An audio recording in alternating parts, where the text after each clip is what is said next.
আজকে যারা আপনারা বিএনপির দালালি করছেন মনে রাখবেন, আওয়ামী লীগ ছিল, আওয়ামী লীগ নাই, বিএনপি আজকে আছে, বিএনপি না থাকতে পারে, কিন্তু আপনার মতো দালালদেরকে বাংলাদেশের মানুষ চিহ্নিত করে রাখবে ইনশাআল্লাহ। সরকারি অফিস আদালত থেকে শুরু করে বিভিন্ন কর্মকর্তা কর্মচারী আছে, তাদের কথা একটু বলতে চাই।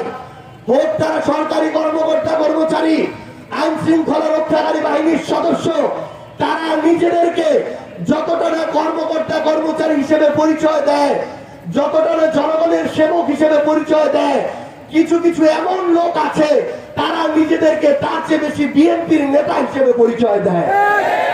ভাইরা, আপনাদেরকে শুধু একটা কথা বলতে চাই, আওয়ামী লীগের দিকে তাকানো লাগবে না, এনসিপি জামাতের দিকে তাকানো লাগবে না, আপনার বিএনপির দিকে তাকান।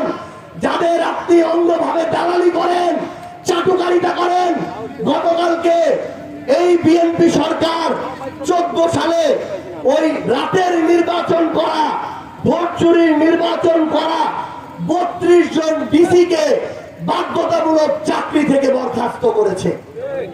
তাহলে আজকে যারা আপনারা বিএনপির দালালি করছেন, জনগণের প্রতি দায়িত্ববোধ ভুলে গিয়েছেন, অন্য দলের সাথে অত্যাচারী হিসেবে ব্যবহার করছেন, মনে রাখবেন, আওয়ামী লীগ ছিল, আওয়ামী লীগ নাই, বিএনপি আজকে আছে, বিএনপি না থাকতে পারে, কিন্তু আপনার মতো দালালদেরকে বাংলাদেশের মানুষ চিহ্নিত করে রাখবে ইনশাআল্লাহ।